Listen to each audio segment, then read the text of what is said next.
গঙ্গারাম ভাই কেমন আছো তুমি? খুব ভালো, এখন মাত্র ভাত খেয়ে এলাম। আচ্ছা আচ্ছা, গরম কেমন? প্রচন্ড গরম, খেতে পাচ্ছি না। খুব গরম, প্রচন্ড, রাস্তার যে তাপ। প্রচুর না, প্রচুর প্রচুর তাপ। গরম, প্রচুর তাপ। তো তুমি বাড়ি আমি যাওনি? না, আমি যাবো, আমি 3টার সময় বাড়ি যাই ডেলি।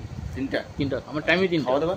খাওয়া দাওয়া 3টার সময়, সকালে খেয়ে আসি তো। আচ্ছা আচ্ছা তো সকালে খেয়ে আসি, 3টার সময় যাই, স্নান টান করে আবার খাবো, সকালে স্নান করে আসি, আচ্ছা আচ্ছা আবার রাত্রে আচ্ছা, ঠিক খাওয়ার আছে। টাইম একদম। গরম ঠিক time। কেমন উপভোগ করছো? প্রচন্ড গরম লাগছে, চৈত্র মাস তো প্রচন্ড গরম। কিন্তু চৈত্র মাসে আজ মাত্র 2 তারিখ, তারপরে এত গরম। এত গরম। বাকি বাকি আরো মাস রয়েছে, হ্যাঁ, মানে মানে হারে যে গরম পড়বে বলতে পারছি না এখন। পারছি না। বৃষ্টিও আসবে, হ্যাঁ, বৃষ্টি যেরকম আসবে। গরম সেরকম বৃষ্টিও হ্যাঁ, আসবে, হ্যাঁ। ঠিক না? হ্যাঁ, তো খুব ভালো লাগতেছে হ্যাঁ। তোমার কথাগুলো শুনে, যে যেরকম গরম সেরকম বৃষ্টিও আসতে পারে, ঠিক আছে না? হ্যাঁ। তো ঠিক আছে, ভালো থাকো, হ্যাঁ।